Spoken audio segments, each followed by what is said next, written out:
get into the big topic of open source, something that we actually say at Red Hat. This is so awesome. We are an open culture that believes in the importance of What is that process that a developer, or let's say, as the Kubernetes ecosystem really boomed?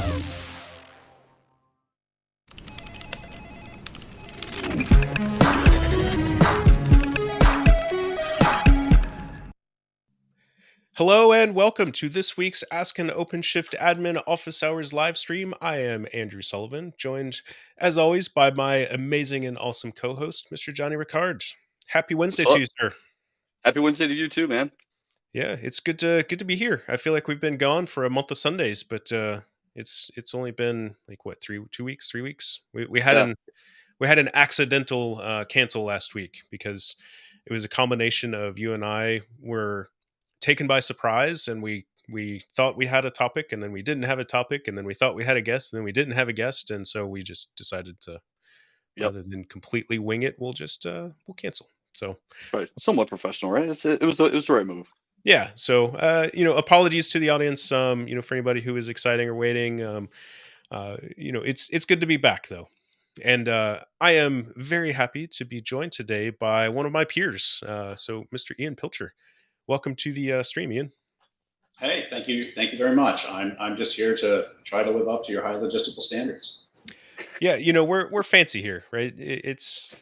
Nothing but the, as Johnny said, right? Highest standards. So as you can tell by the topic or the title of today's stream, rather, we're going to be talking about OpenShift virtualization. And Ian is an expert on many things and has been an expert on many things virtualization for far longer than I've known you, Ian. You've done a lot with OpenStack and like KVM and RHEL and all kinds of stuff. And OpenShift virtualization is just the newest one in the line, if you will. So yeah, there's a reason my head's so shiny.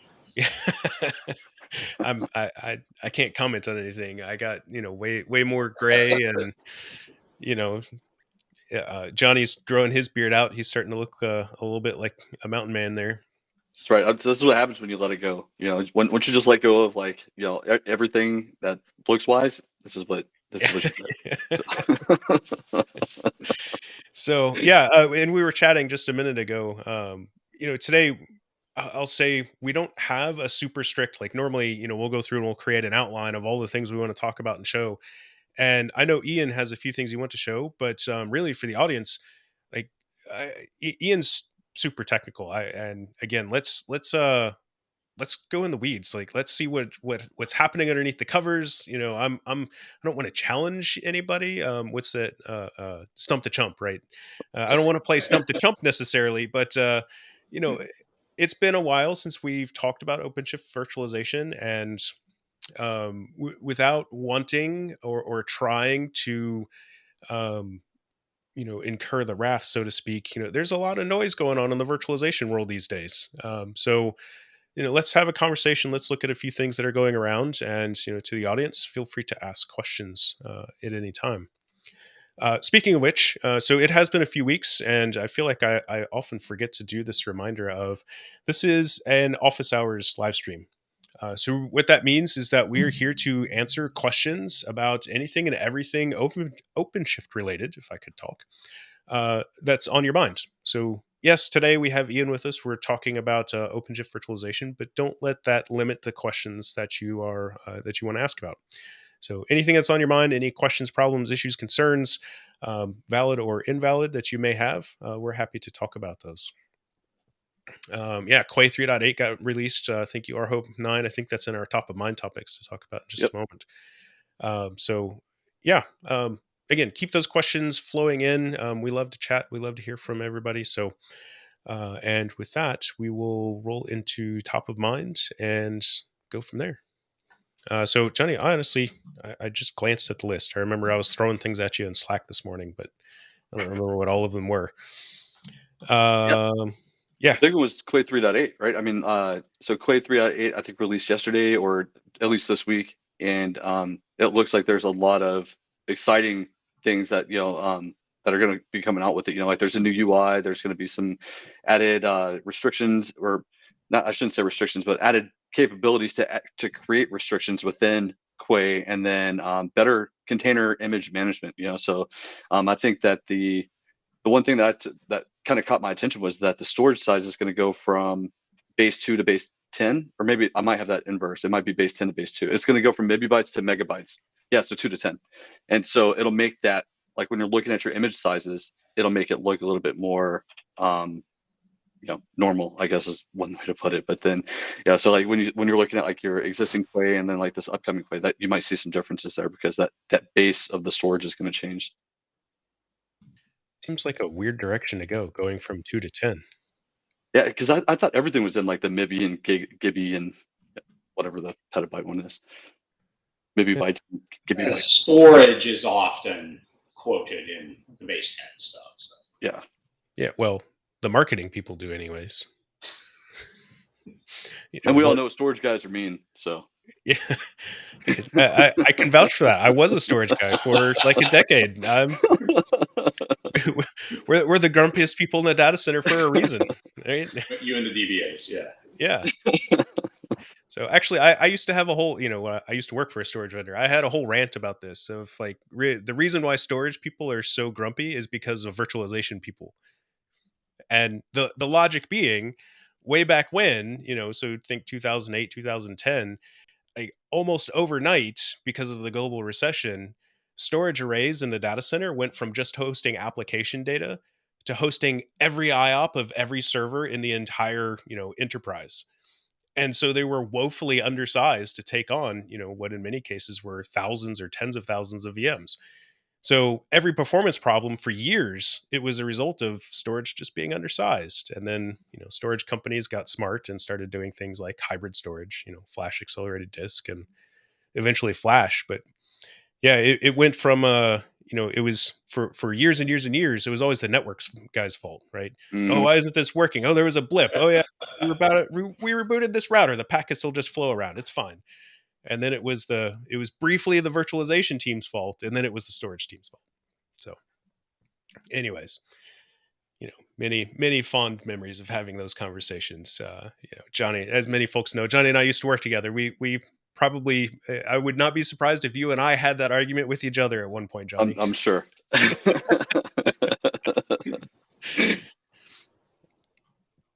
So yeah. Interesting change. I honestly haven't looked at what all's going on inside of Quay. With this most recent release, I will be completely honest. I have fallen a little bit behind on keeping up with those things. As both of you know, I got tasked with doing a big project for IBM, so I was basically in a hole, isolating from the rest of the world for about a month until we got through all that other stuff. So I need to. COVID. What's that? It's a professional COVID. Yeah. Well, but yeah, I'm glad that's done now. So now we're just getting ready for the holiday season and all that other stuff. Let's see. Moving on. ACS 373 was released. This is another one I will admit that I have not kept up with. Johnny, I don't know if you can speak to that. No, the one thing that you called out was the migration from the internal database into a more public, or what's a consumer grade database, right? I can't remember what it's. I don't know if it's going from RocksDB. RocksDB, yeah.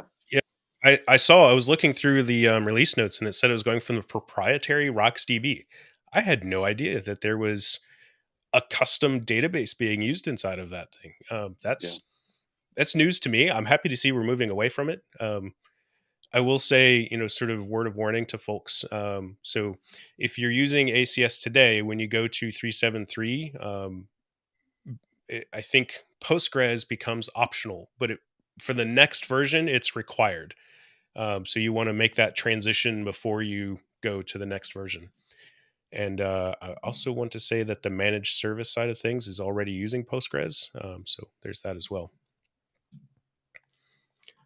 Our Hope 9, is that because Quay will now be able to set quotas per repo? I don't know. I hope so. That would be good if we can. Yeah, that's one of the that's one of the new features that are coming out in 3.8 is that you can set it. You're going to be able to set it per repository.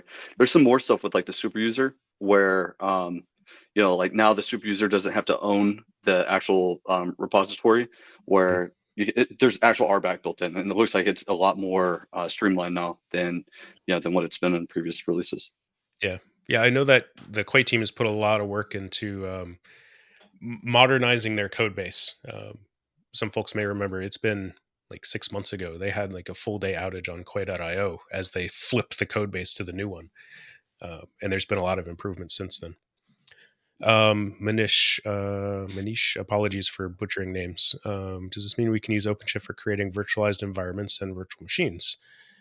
If true, can we replace VMware vSphere? So we will talk about that here in just a moment. So the short version is yes but no, or no but yes maybe. Or no but yes, depending on how you want to look at it. Yeah. So yes, absolutely. OpenShift can deploy virtual machines, but it is not. We do not recommend it as a vSphere replacement for a number of different reasons. Okay, let me give you my version of it.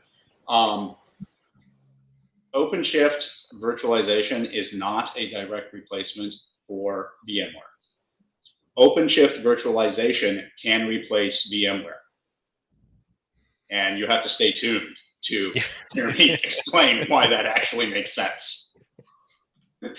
So yeah, thank you for the teaser, Ian. Marketing. And yeah, Matryoshka VMs. Yep, it's nesting dolls all the way down, turtles all the way down.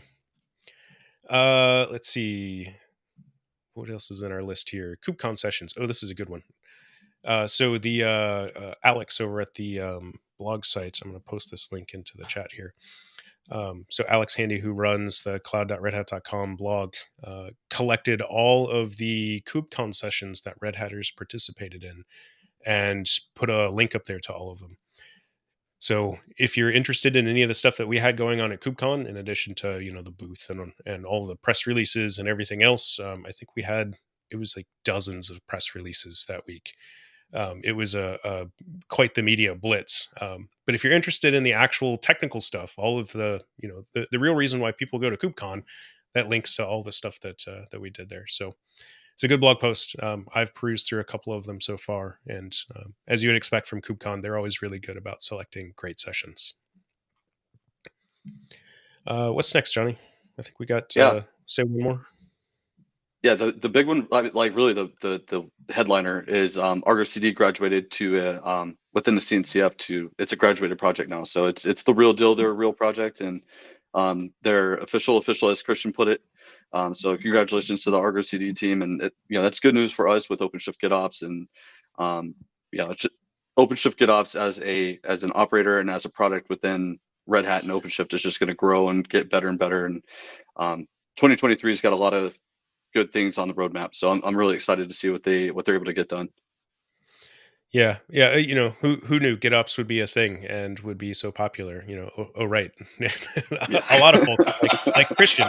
Christian knew, yeah. It's I'm really happy to see that it graduated. I think it reinforces the popularity and the power behind Argo and the GitOps mentality and philosophy. Case in point, we have a peer live stream that's focused on GitOps. Mm-hmm. Johnny, basically your full-time job is GitOps. Yep. And I know you're not the only one, not only in Red Hat, but across, other parts of the industry. So it's a great tool. It does a lot of really cool things. We've talked about it briefly here. I don't remember if it was the last episode or the one before that. We talked about how GitOps applies for administrators and the ways that we can use it.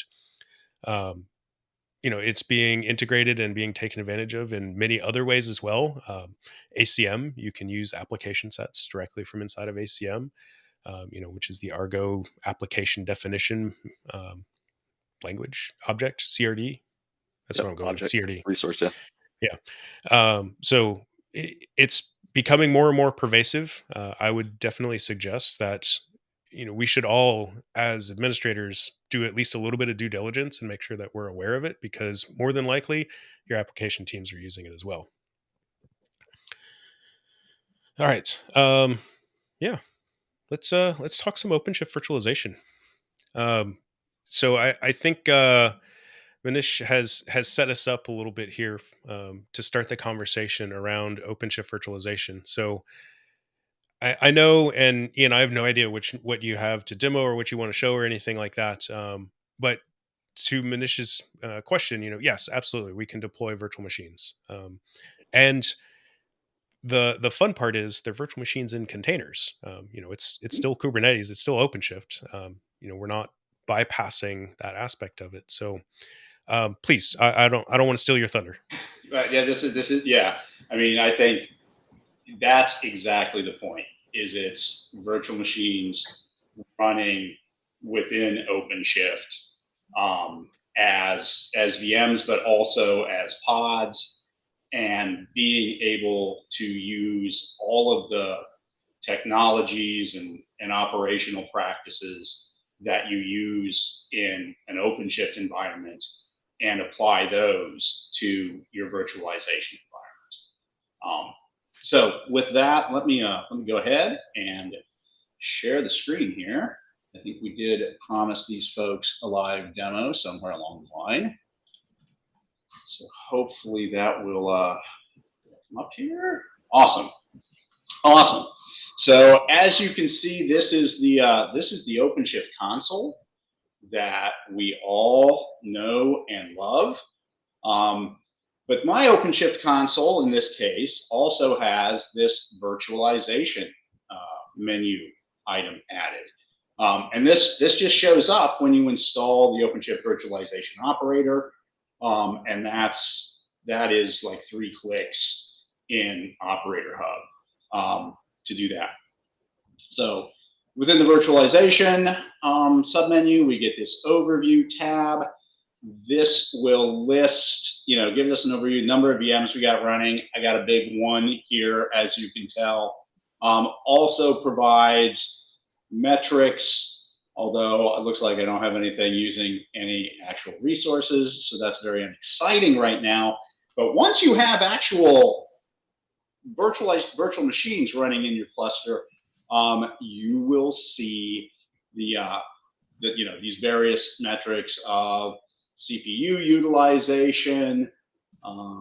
Let's see, memory, swap, CPU weight, throughput, IOPS, etc.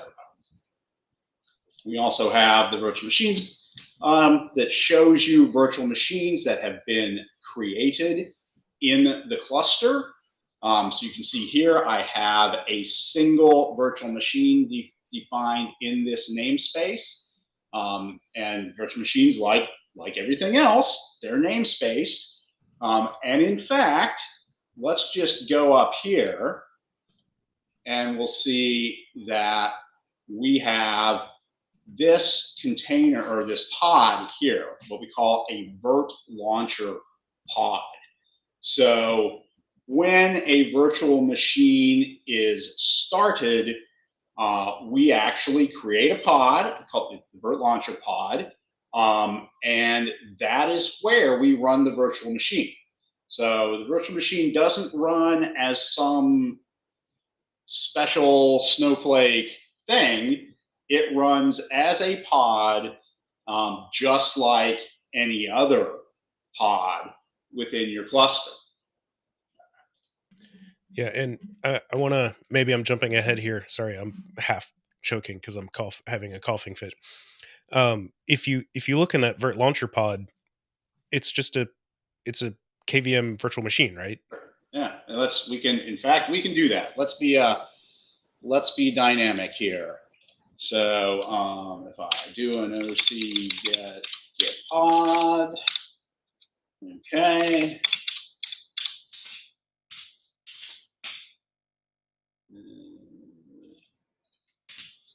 I think is it 2 dashes or 1 in the new syntax? I don't remember.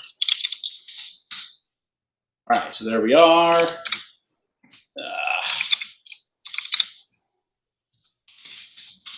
There we are. All right, I knew I would get it eventually. So here we are. You see, we've got a libvirtd process running. We've got a virtlogd process running.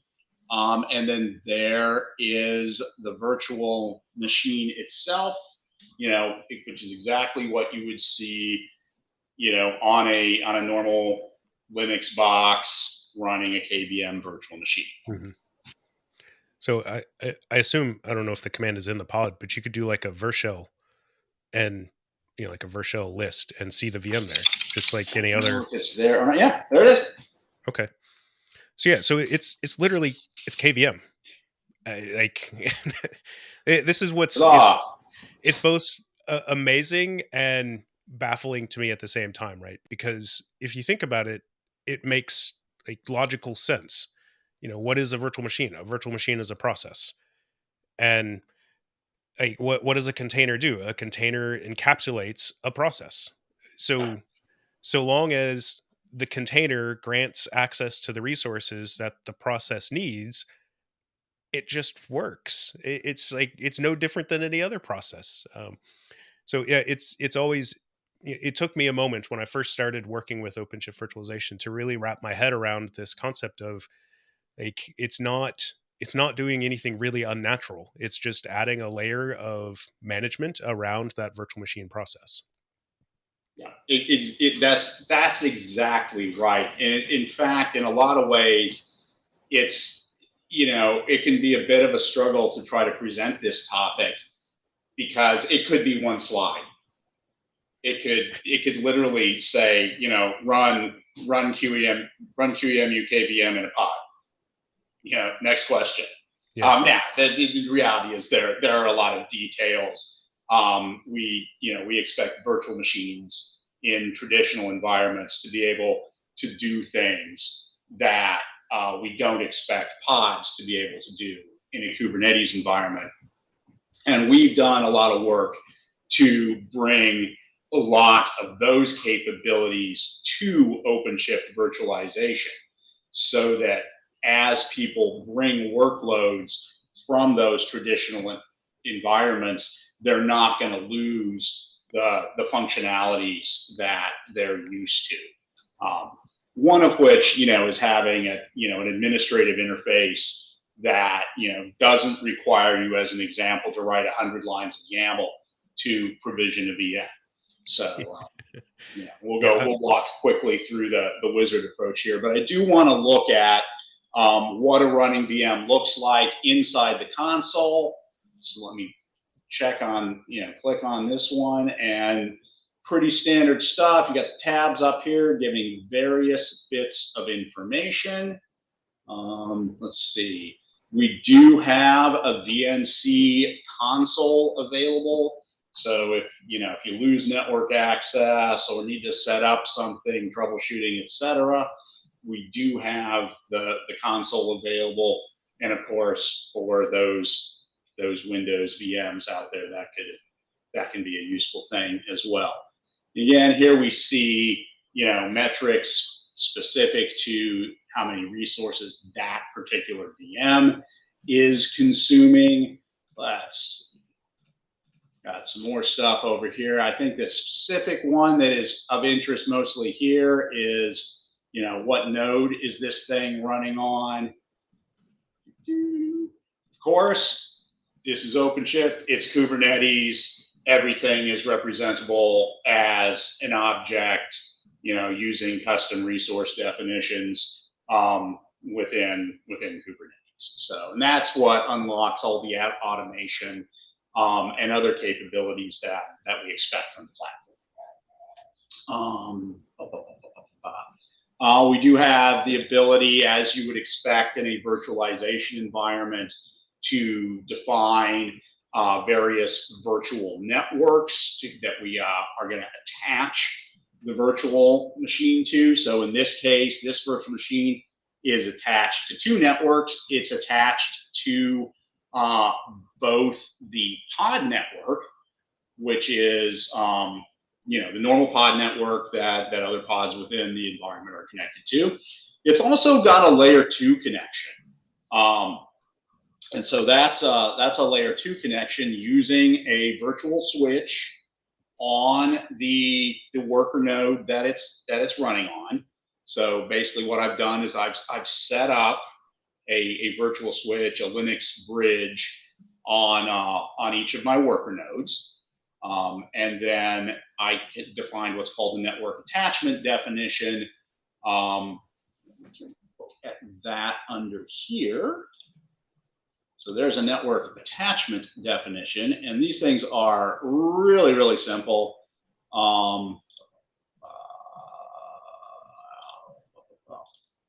To create a network attachment definition, you literally give it a name, you tell it what kind of network you're going to use. In this case, we're going with the Linux bridge, and then it's just going to ask you, hey, what's the name of the bridge interface you want me to connect to? Mm-hmm. And you can optionally add in a VLAN number if you want to do that. If you don't put a VLAN in, then it just acts, as kind of a pass-through or a trunk, and anything that comes into the physical NIC is going to be available via that network attachment definition. Yes. So, and this is one of those areas where the OpenShift host management paradigm takes over. Because if we think of something like Rev, Rev has this GUI where you can go in and sort of drag and drop. I want to take these physical adapters and bond them together, and then I want to create, VLAN bridges or bridges with VLAN tags on top of that, and then I assign my VMs to that. With OpenShift, it's not OpenShift virtualization, it's OpenShift. With OpenShift, when you want to manage those underlying network adapters, you can do it at install time, using so if you can use the live ISO, you can boot to the live ISO, configure it using an MCLI and M2E. You can, if you're doing IPI, bare metal IPI, you can put nm state, which is YAML. I think you have it up on screen right now. So you can put like nm state directly in the install config. And depending on which interfaces, you can also do it day 2, which is the NNCP you're looking at now. Right, exactly. This was done day 2.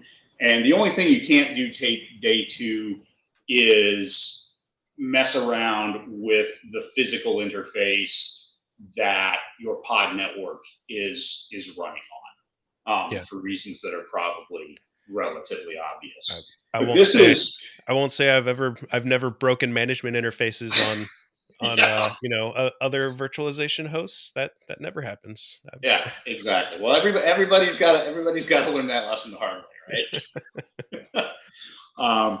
So yeah, this is what we call a node network configuration policy, which really rolls off the tongue. But this is all it took for me to create that bridge on all of my worker nodes, and attach it to the physical interface. So define the physical interface that it's attached to. I've given the bridge its name. I told it, no, don't run DHCP on this. Basically don't use IPv4. And that's it. Really, really quite straightforward. I mean, the only thing that people are coming from legacy type virtualization environments are, again, coming from say a Rev, they're not, that GUI isn't there in the console because we don't really do host management in the console. Yeah, and one thing I noticed there is you don't have VLANs defined there, because the VLANs are defined. I guess you can define them there, but somebody in the NM State engineering team once told me that they suggest that you create VLANs with the network attachment definition, not with Linux bridges themselves.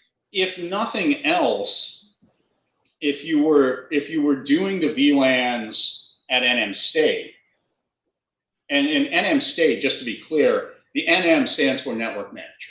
Yeah. So NM State is literally configuring Network Manager. So you can do basically everything through NM State that Network Manager can do, and you can't do things that Network Manager can't do. So if you wanted to create an interface on a host that was VLAN tagged, that's NM State. If you want to trunk a bunch of VLANs into a host and then allow at a higher level, allow sort of the virtualization users to say, hey, I want to connect this VM to this VLAN, then yeah, you would do it through the network attachment definitions in that case. Yeah. Let's see. And Oh, one right. interesting thing is that the network attachment definitions, along with the VMs themselves, are namespaced. Yes. So you can control who has access to what in that way as well. Right. Network attachment definitions, I believe, can be created at a cluster-wide level as well. So you've got the option there, I believe, if I'm not mistaken. Okay. But yes, they are. Whereas obviously anything done on host configuration that's the host configuration. That's not namespace. Yeah. All right. So back to our VM. Network interfaces. You can attach disks, detach disks, etc. We can take snapshots of the disks. So you can see we've got kind of what you'd expect from a virtualization console in terms of creating and managing a virtual machine. The one thing that is frequently asked about is whether we have live migration capability in OpenShift virtualization, which is, for anyone who isn't familiar with it, it's basically what we call our version of vMotion in this case. The answer is yes, we do. And in fact, Red Hat has, to my knowledge, never shipped a virtualization product that did not have that capability. That's, we recognize that is kind of table stakes, if you will, to do virtualization. But it's kind of interesting. We've got this Virt launcher pod, right, which we just looked at. And we know that in Kubernetes, you can't live migrate a pod. Mm-hmm. So let's look at how this works. This is one of kind of the cool hacks, if you will, that we've done. So yeah. I'm glad you're looking at this, because this is like, I love the way that we solved this problem, because once you see how it works, it just makes sense. Oh, let's see. Okay, so what we see here is my Virt launcher pod is running right now on OCP4 worker 2.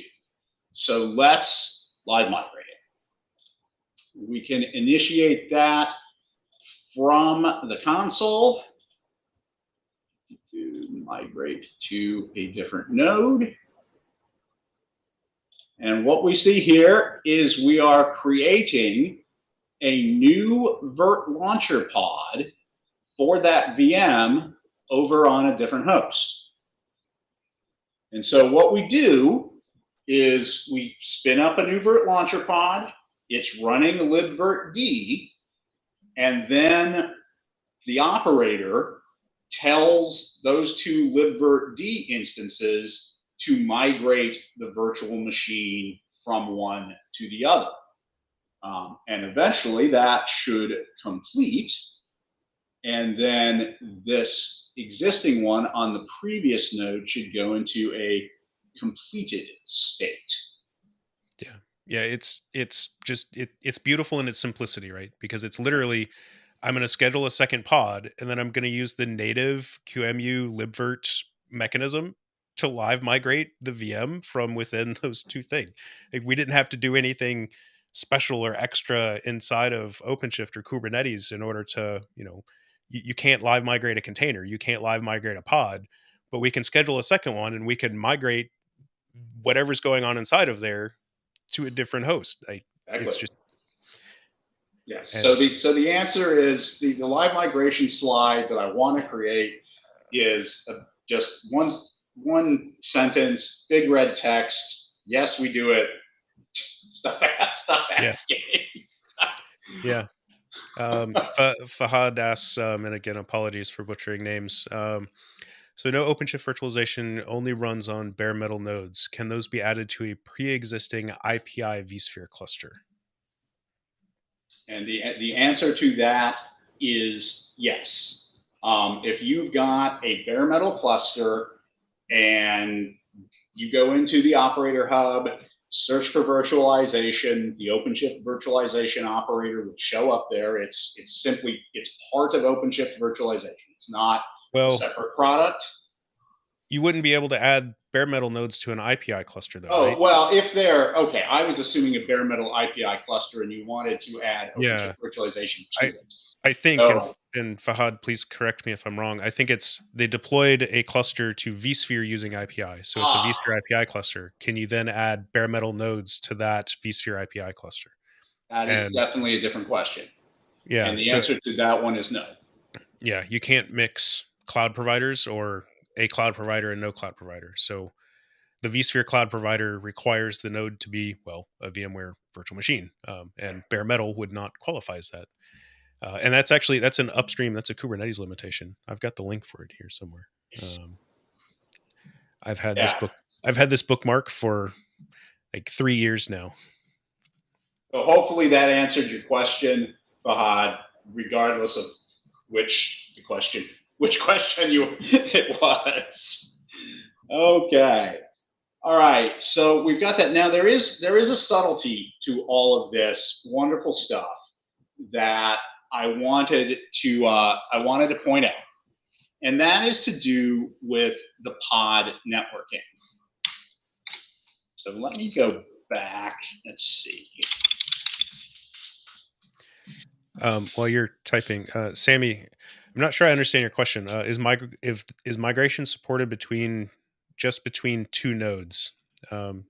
So a virtual machine can only run in one place at a time. So you couldn't migrate or like go from one instance to two instances running somewhere. So you also can only live migrate between nodes within the same cluster. Sometimes we get asked whether we have some sort of cross-cluster live migration, and just like every other virtualization provider in the universe, we do not. Yeah, I think that was really more the question. I think he was, or I think that Simba was asking, like, yeah, okay, there you go. Yep. Yeah, between two clusters. Yeah, no. Awesome. One thing, while we're on the subject, one thing I thought was interesting is the live migration. It's just a YAML object. You can trigger a live migration from the CLI just by creating a YAML object. I don't remember the CRD name. It's like, virtual machine live migration or something is the name of it. Yeah, and in fact, I mean, I like to use the console for demo stuff, but it's OpenShift. Everything that we do in the console can be done via the API, just by definition. So that's an important point. So here we're back in our Virt Launcher pod now, and I wanted to look at the networking. Let's see. I don't think I have. Hopefully I have that. Do I have like ifconfig in here? No. All right. So let me find what you'll see here. Now, the important point is we know the VM is attached to the pod network. The pod is also attached to the pod network. The VM is running in the pod. The pod has a single IP. If we go into the console, go look at the pod, it'll show us the pod IP. The pod IP, that looks like the pod IP right there. So the pod IP it lives, if you will, in the Virt Launcher pod. It does not live in the VM. All right, so let me go into my fancy schmancy console here for this virtual machine. Let's look at the network configuration as seen from inside the virtual machine. There we go. All right. So you can see here that it's got a couple of them. So the ETH1 that we see there with that 192, 168, 123, that's the layer 2 network that it's connected to, the secondary network. So ETH0 is the pod network. And what you'll see in every VM here, every VM running in OpenShift virtualization, is that it'll get the same ETH0 IP. It'll get that 10.0.22 And if I look at the default route, its default route is through 10.0.2.1. And it shouldn't be a shock to see that 10.0.2.1 is there in the Vert Launcher pod. So what we're doing to get around the fact that we need two entities, the pod and the VM, both connected to the pod network through a single IP address, is we're using network address translation, just like you use at home to attach multiple things behind a single IP address. So do be aware of that. Let's see, what else did I want to show? I wanted to show a quick run through of creating a new virtual machine. I don't think I'll actually spin one up, but I did want to show what this looks like. Select which template you want to use. Generally, you'll want to customize it somehow.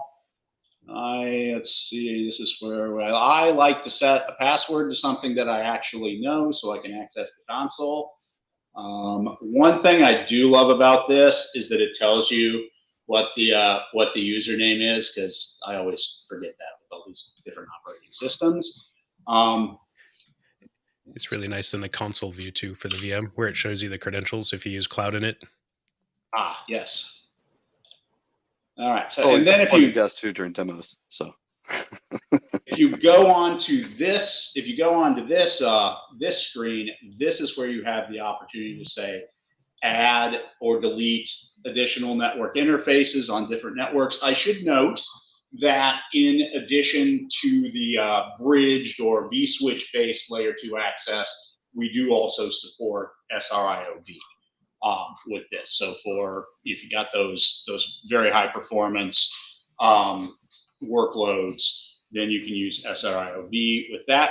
You just know you do not have to attach a VM to the pod network. We certainly think you're going to want to in most cases, but you're not actually required to do so. You can delete it here. Virtual machine will start up just fine.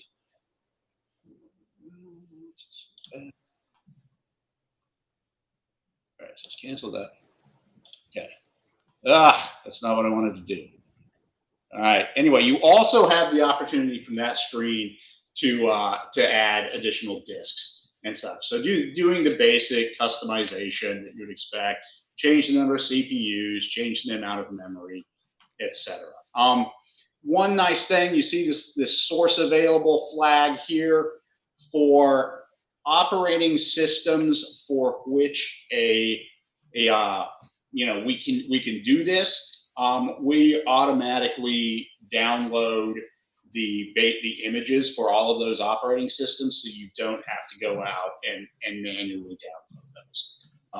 You can also turn that off if you want. If you don't want your users to be using the stock ones from Red Hat and restrict what they want to have access to. Yeah. So Ian, go ahead, Jimmy. Yeah, I was just gonna say, if you're doing this in a disconnected environment, is that like when you're pulling down the operator, is that part of that operator pull down, or is this like a separate step that you would do outside of like an OC mirror and then just pull down OpenShift virtualization? OC mirror should bring it down. So okay, then it should be available to you. Okay, cool. To hear if that's not the case. I don't think it is. Let's see. We also have this very long list of pre-populated templates, which, as you can see, are not in my default namespace. But you can see, so you've got basically all the operating systems with various size variants of them, and of course you can customize all of those. One thing that I should probably also show. Wrong. Great. From catalog, fine. Where do I set this? In the customize. Okay, so you can change the source that the virtual machine pulls its initial disk image from. So of course you can use the default that is specified in the template, but you also have, as you can see, a bunch of other options. So you can just simply clone an existing PVC. You can pull an image from an image registry.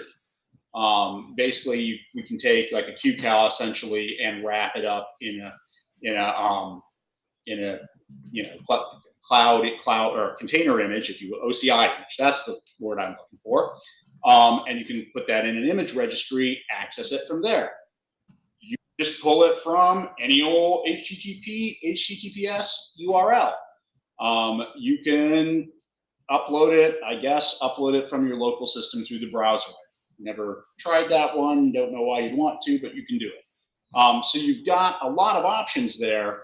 And what I think is potentially quite interesting is his ability to use an image registry, because again, we talk about these are pods, these are Kubernetes workloads, and we shouldn't have to care whether a given thing is a container or a virtual machine. We should be able to use the same processes and such with that. And so one of the things we should be able to do is use the same processes to update and manage the set of images that we use to provision these things. And so, one thing that, you can do that we've got people working on and is use Tecton, OpenShift pipelines to build, test, update your virtual machine images, just as you might do for container images. Those can then be stuck into the registry and used from there. So again, you can use exactly the same processes that you use on the containerized workload side that you do use those on the virtualization side. And I want to poke at that for a minute, right? Because so with libvirt, with a KVM based virtual machine, right? A disk is more or less just a file. I mean, yes, we can pass through a block device and stuff like that. But so a disk is more or less just a file. So when you say you're using a container image, a registry to store those disks, effectively it is literally a container image, right? You when you want to store one, you create a new, container file or Docker file, and you say from scratch, and then you add in the QCal or the raw disk file that is that template image to that container image. You build the container image, you push it to a registry. And what happens when you use that source disk, if you want a persistent virtual machine, it basically pulls that container image in and it copies the disk into a PVC. And then that's how it runs. You can have an ephemeral virtual machine, where when you turn it off, it just like any other container, any other pod, it removes that disk and everything is reset. But that's why, the technologies, the terminology sometimes misaligns and it makes it more confusing than it actually is. Yeah, absolutely. I didn't really go much into storage, but the way we do storage, as Andrew said, is that for every persistent VM, which is most of them these days, we just do a PVC.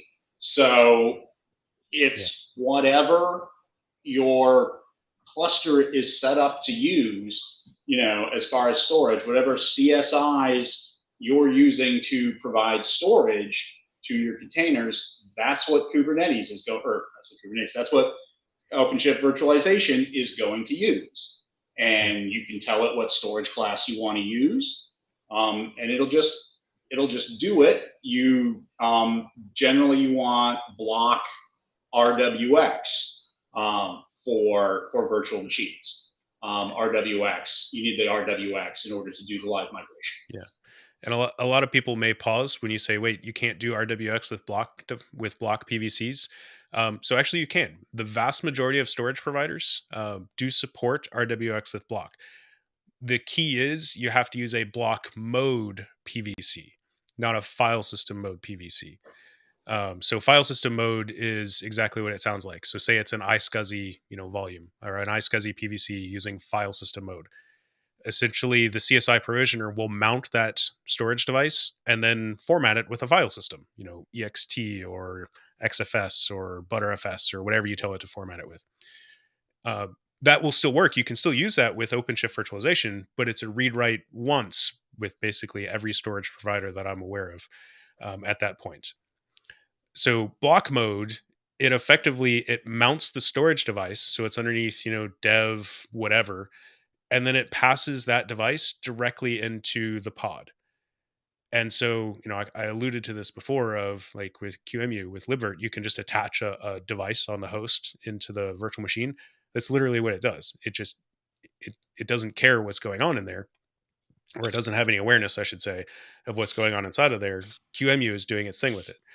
And that will allow it, basically, libvirt and QEMU manage so that only one host at a time during the live migration process is accessing that block device, so that it doesn't have any risk of corruption.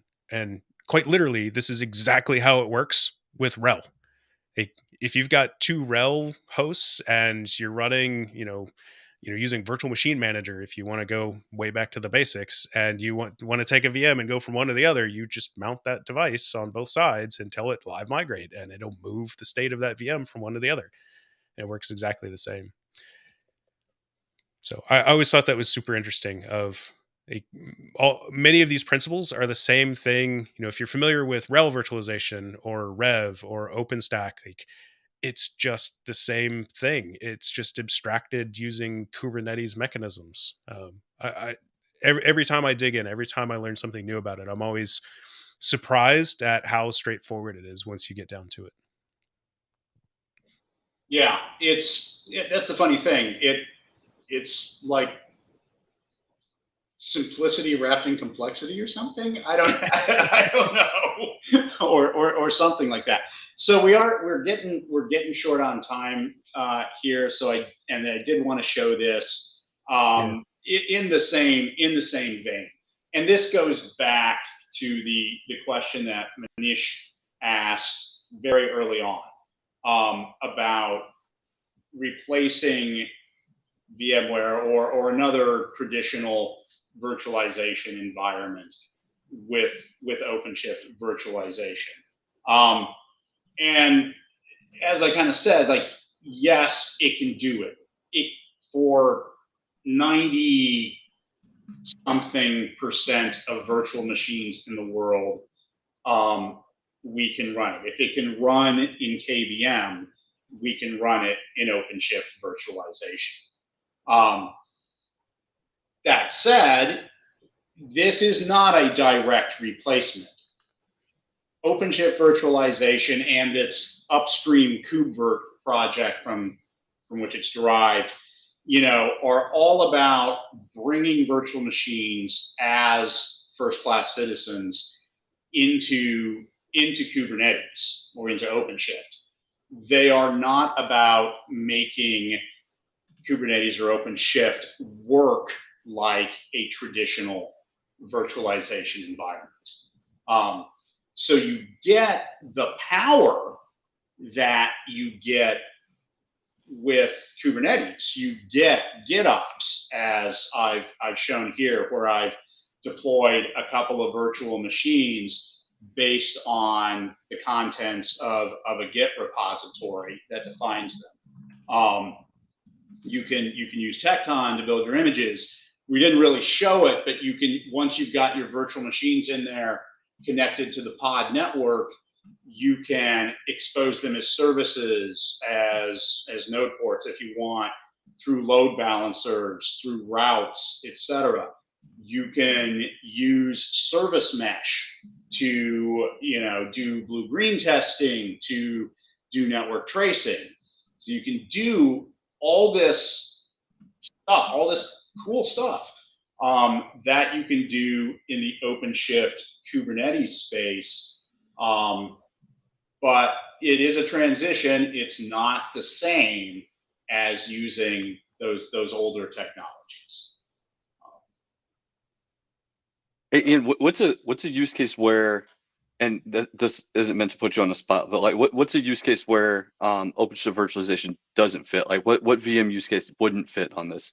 So there's, well, we don't do fault tolerance. VMware has a fault tolerance feature that literally replicates in real time the state of a virtual machine from one host to another.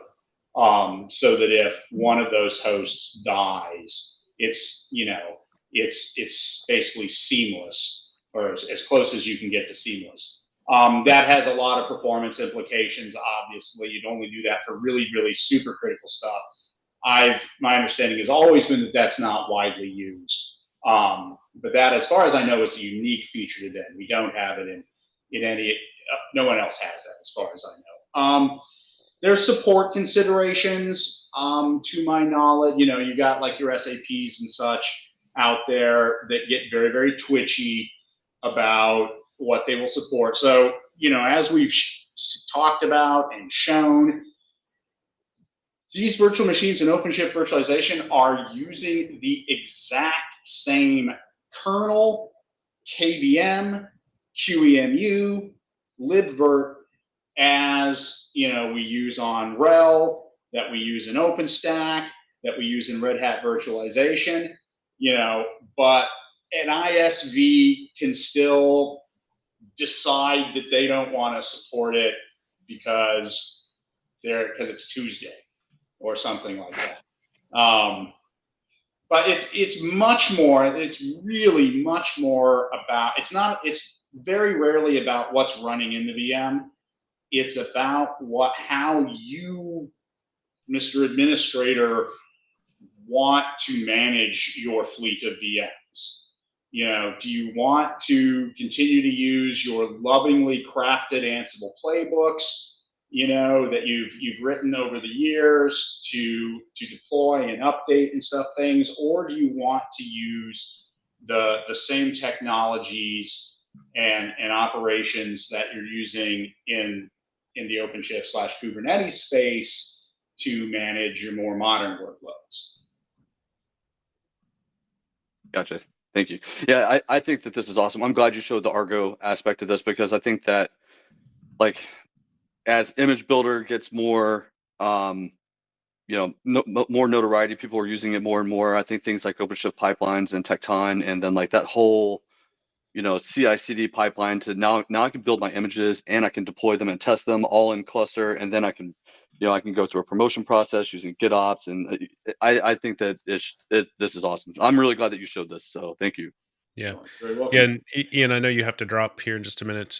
So Johnny and I we'll stay on. We'll keep answering questions and chatting with folks. So we'll be here for at least a few more minutes.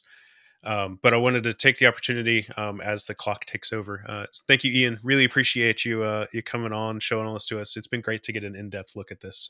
Like I said, I love how it feels so foreign and complex on top, but when you look underneath the covers, it's just KVM. It's the Business same as usual. KVM that we've been doing for the last 15 years, Yeah. right? It's just KVM at the bottom, and it's just OpenShift and pods on the top. Yeah. And there's a bit of magic in between. Yep. All right, I do have to drop. Thanks, guys. Really enjoyed it. Thank you, Ian. Thank you, Ian. All right. Well. All right. There we go. That's good awesome, to see you man. again. Good to see you full size again, Johnny. Yeah, I know. You too. Yeah, it's funny, right? Because I've been doing virtualization for I don't know. I think 2007 was the first time I started with virtualization, like really, meaningful professional career of virtualization back in the days of ESX 3.0. And like I've used vSphere, I've used Rev, I've used OpenStack. I've experimented with, I've done quite a bit of toying with OpenShift virtualization and getting familiar with it and understanding how it works. And it's really this. It is a change in the control plane, in the same way that Rev versus or Virtual Machine Manager on RHEL versus, or now Cockpit, I guess, versus Rev and the Rev Manager versus OpenStack and Horizon, if I'm remembering the project correctly. Yeah, for the UI. Uh, Yeah. they all provide this sort of abstraction and control plane type of thing of, in Rev, I go in Rev Manager and I click the button that says new virtual machine, and it pops up this form, and it's, what do you want to name the VM, and what, do you want to create a disk, and what network do you want to connect it to, and all these other things. And at the end, when I click create, it more or less creates an entry in a database, right? And when I say start that VM, it uses whatever logic it has and says, I choose host 3. Host 3, here is a XML libvirt virtual machine definition. Go start it. And, Hmm. essentially it's the disk is in a data store that's already attached, and the network that it's going to connect to is a network that already exists, and all of those things. OpenShift virtualization is more or less the same. When you create that virtual machine, it's not creating an entry in a database. It's creating a YAML definition that ultimately gets stored in etcd, which etcd folks will be quick to remind me it's not a database, it's a key value store. Um, and when you say start this virtual machine, it's scheduling a pod, right?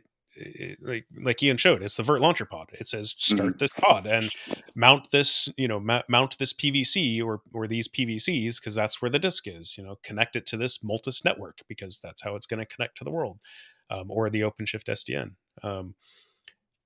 So to me, it's really interesting that fundamentally they're the same, just the implementation is, it looks, feels, tastes, smells different. Yeah. Well, So it's kind of like that whole thing with Kubernetes in general, right? Like the way that we handle applications, the way that we like yeah, access them, the way that we deploy them and manage them. It's the same thing now with just now virtual machines, right? Like where before we'd give it an IP and we'd go directly to that IP, where now we use a route. And yeah, like you said, like we use a pod to configure that front end for it. And yeah, yeah, it's awesome. It yeah, really is. yeah. When I talk to people, or when I talk to, anybody, whether it's somebody internal, somebody external, about OpenShift virtualization, the question always gets asked, oh, can it replace vSphere, or Rev or OpenStack or any of them really? And the question is always, well, maybe. It Mhm. entirely depends on what you're doing with those VMs, and it's, if you felt comfortable going from, say, Rev to OpenStack or OpenStack to vSphere or something like that, it's a paradigm shift in how you do virtualization management. Then, in theory, you could replace it. There are other things that are different about it, right? For a long time, OpenStack didn't support live migration. Um, Mhm. I feel like a long time is a little unfair now, because it's probably been longer now that it's supported it than it didn't support it before. But there was like years, like 4 or 5 years at the beginning of OpenStack's lifecycle, where it didn't support live migration. And so, there are different capabilities, as Ian pointed out, like fault tolerance isn't a thing. Mhm. I think the way that virtual machine restarts work, or HA, is within the constraints, within the paradigm of Kubernetes. So we have to, and I think we've talked about this on the stream before, poison pill operator. Yep. You have to have something that effectively fences the host and ensures that the disk is disconnected, because you don't want it to be mounted, oh, it's just a network partition. It's still there, it's still running. It's just the management plane can't talk to each other. So I don't want to start a new VM that's using the same disk, because now I'll corrupt it. So again, Rev and OpenStack have had these concepts for years. You still have to have those mechanisms in place, but it's just KVM. I don't know. I always thought that was really interesting. Again, just the simplicity of it. Once you get, just scratch, lift the covers up one level. Yeah. Um, Yeah, exactly. Like, you just look underneath it and you're like, okay, I'm comfortable with this. I know what these are. I think like the I'm glad he showed it too, was like the way that the launcher pod manages the SDN IP, and then you get into the actual virtual machine and you can see your yeah, KVM network, and then you can see like the address that's communicating back into that pod, back into the cluster. I mean, I think that's unique. Um, and I yeah, definitely, like if you're trying to like come into it cold, it's probably gonna be like, how in the heck is this happening? What is going on? But that, like, seeing that, like, that workflow, it makes a lot of sense now, and I did want to chime in on something that R Hope 9 said about VDO. So VDO is like it's like compression. Uh, Yeah, it took me a I'm minute. really Like, butchering. I was looking at that acronym, like that seems so familiar, and I kept wanting to put like VMware data something, but no, it's the rel. It was a rel. It was an acquisition that Red Hat did, Yeah. and it was layered on top of usually LVM, and it would do things like data compression, data deduplication Yep. as data was being written. I used it in my lab for a while. Now that I think about it, Yeah. and I had the I was a glutton for punishment. I was using like manually configuring the iSCSI target initial Oh so yeah. to present VD LUNs, which are basically files hosted on a VDO object out to my lab hosts. Yeah, that was fun. Yeah.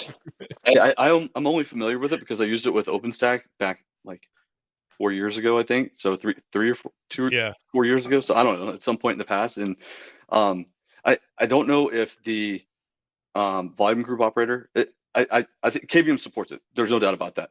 But I think that how you'd get it to work within the cluster, like, because with the volume group operator, or the local storage operator, or the ODF local storage, I'm just not sure how you could get it to work. Maybe you can. I'm not sure. I don't. But no, it's a good question, I hope. I don't think you can use it directly, Hmm. because there's no CSI provisioner, right? So there's no CSI provisioner that you can point to. Here's a rel host that's running VDO that I can carve up and use for iSCSI LUNs or NFS exports. There's no CSI provisioner that works with that I know of. If you were to run it on the local host, so let's assume that I could get LVM and VDO running on like a single node OpenShift instance. You could use the local storage operator to carve that up and use virtual machine disks then. Um, but that's a big if. I don't know if Hmm. VDO would run in CoreOS. I doubt it. Yeah. Yeah. Um, That's where I was like, I'm not 100% sure, but yeah, it definitely, KVM supports it. yeah. No doubt about that. Yeah. Chandler, not sure if Ian mentioned it, but big OpenShift win is that can use services and connect with them. Yeah. So that's one of those things where a VM, an OpenShift virtualization virtual machine, can connect to the OpenShift SDN, or it can connect to directly to an outside L2 network, right? A VLAN network, just like any other VM that we've used for the last, how long has there been virtualization? 30 years now. So it can work either way. Or it can do both, right? I can have a VM that has one interface that's on the SDN and 10 interfaces that are connected to different VLANs if I so choose. So for that interface that's on the SDN, remember it's just a pod. So I can create a service that points to that virtual machine, and then other pods can access it using that um, abstraction. I can create a route to expose an application that's running in that VM just exactly the same. To me, that's a huge win for migration or modernization stuff. So, hey, I'm running my, I don't know, 3-tier web application, and today I'm going to take, I feel like I'm dating myself here. Like, I'm running like Apache in a virtual machine, and I'm going to import that virtual machine directly into OpenShift today. I'm going to put a service in front of it and it can do its thing. Tomorrow, I go and I create a containerized version of that. I can deploy them side by side, and I can use my service or even the service mesh, because virtual machines can also connect to the service mesh, and I can direct traffic to both of those. And then I can say, okay, my pod, my containerized version, it's working great. It's awesome. I'm just going to turn off the VM. And again, the service mechanism handles that, excuse me, and is able to take care of it. So I thought that was really awesome. Did Tavernier, again, apologies for butchering names. Can you suggest a DIY home server build? Getting into pen testing and whatnot, and need a roadmap for what to get. That is going to be like super highly opinionated, because it really depends on what you want to do. So pen testing, could be multiple operating systems, could be network devices, could be various appliances and all of that other stuff. Um, so, and it depends on what those are, how complex your setup and you want it to be, and all that other stuff. Somebody in so there Red Hat has a internal group that's really active. The home lab group is really active, and Yes, it is. somebody there pointed me to a website called Lab Gopher. Let's see, I'll post that over here in Twitch. So Lab Gopher is basically an interface to eBay, and you can use it to kind of search for and find different servers. Obviously secondhand, it's eBay, with different characteristics. So it's a good way to find hardware that potentially at a discount. All the normal caveats, etc., of purchasing secondhand servers apply. But yeah, it's you do have to be a little bit careful, because as we in the later versions now of RHEL 8, and of course RHEL 9 going forward, we've started to remove compatibility with KVM for older processors. And by older processors, I mean things that are like 2009, 2010 and earlier, like first generation Opterons and all that stuff. So keep an eye. If you really want to be if you want to guarantee compatibility, you would want to look for something that's on like the RHEL 8 hardware compatibility list or RHEL 9 hardware compatibility list. Yeah, Ask Noah also has some level 1 techs. I know they do a lot of stuff with Home Lab and all that other stuff. So yeah, there's a number of other folks that can help with that. But personally, Steve Ovens. Yeah. I'm sorry, I just saw the name, so I was like, I know that guy. Yeah. So me personally, I use old desktops. So I one of my hobbies is building computers. So like the gaming computer that I use and stuff like that. So I just have old versions that I repurpose into home lab machines. Just bump up the RAM and that type of stuff. So it just depends on what you're familiar with, what you're comfortable with. Other folks, I think Christian went with like a R740 or something Yeah. that he has running in his house. So the downside, at least for me, so my wife, who is more sensitive to noise than I am. I spent a lot of time in data centers. I'm partially deaf, so I don't hear the fan noise quite as bad. But my wife is very sensitive to the fan noise of servers. So you might also want to take that into account if your family is not is sensitive to that, as well as the cost of power. Yeah. I've And got a T440, and then I've got some Supermicro E300 8Ds. They're like the little pizza box servers, and yeah, they're awesome, but they're so loud, man. Like the case on, they're loud. Like you can hear it downstairs. My wife is always yelling at me about it.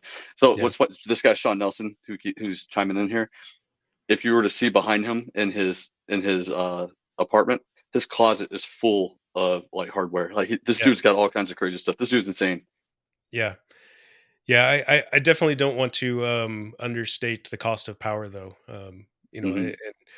You're in Texas. Texas has a weird power thing, and how much it costs and all that. Is like power can be, and it's not just like the direct power to run the servers, but also remember it gets turned into heat. Hmm. We're literally taking two rocks, smashing them together, and sending electricity through it. It generates a lot of heat. Um, so you have to do something with that. Oftentimes that means air conditioning. Well, now that's an additional cost, and all that other stuff. So Yeah, for sure. I was watching some YouTube channel the other day, and they were talking about how like the heat wasn't working in the house, so instead he just stopped venting the server rack outside and was venting it into the house, and it kept it like just warm enough to be tolerable. Like, Wow, that's awesome. yeah, whatever works, I guess, right? Yep. So, and one last thing on that. The other thing to keep in mind too is if you're wanting to do like VMware is very restrictive on like their hardware list. So, and that's not like a slam on VMware or anything like that, but like they generally don't support like I don't know if it's like two or more older models, so like the 440 is the fourth gen.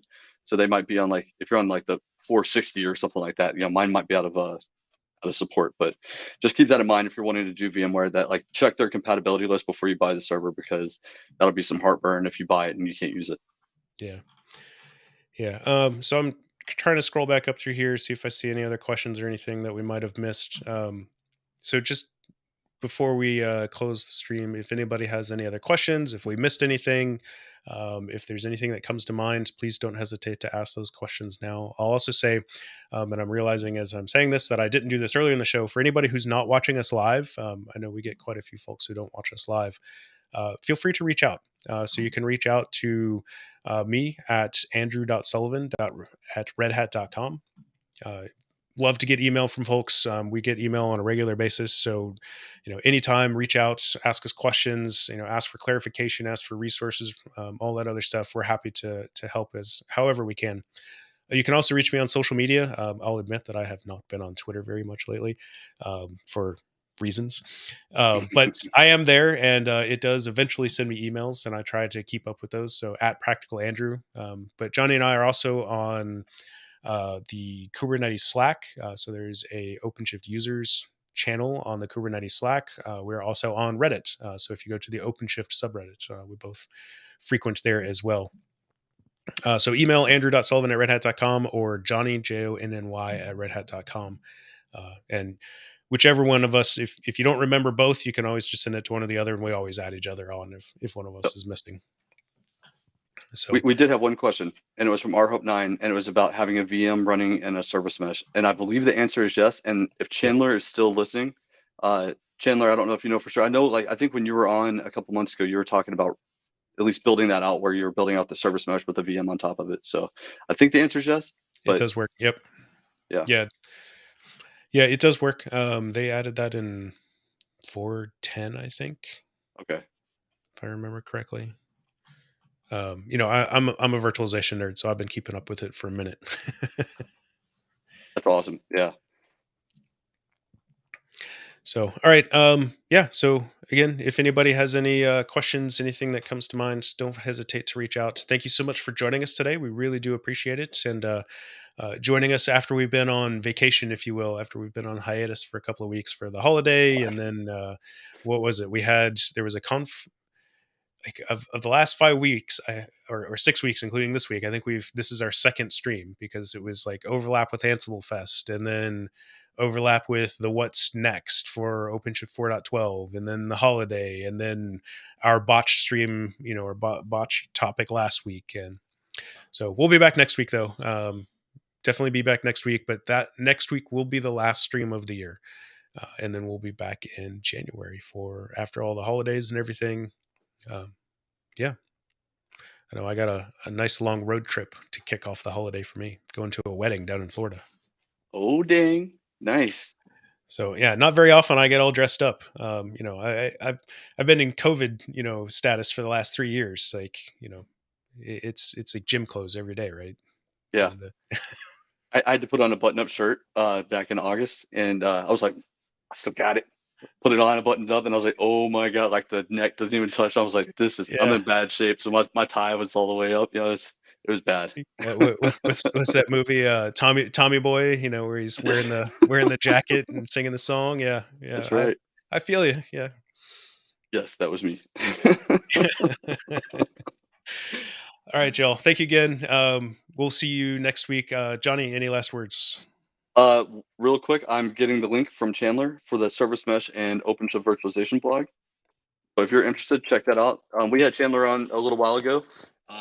He did some awesome stuff with OpenShift Virtualization and GitOps. So I think he's on your team, Andrew. So it was cool to have him, or at least Chandler's in engineering. He's on the integration team. So okay. They do lots of cool stuff where it's so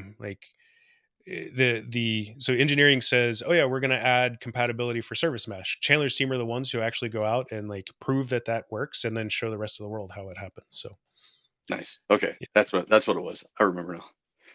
But yeah, that's it, man. Thank you. It's good to see you again. I'm glad the IBM thing is done. And to Jamie's point, I don't have to host a show by myself anymore, and they don't have to put up with me. So I'm glad you're back, because we're a dynamic duo, not a dynamic single. So all right. Have a great week, everyone.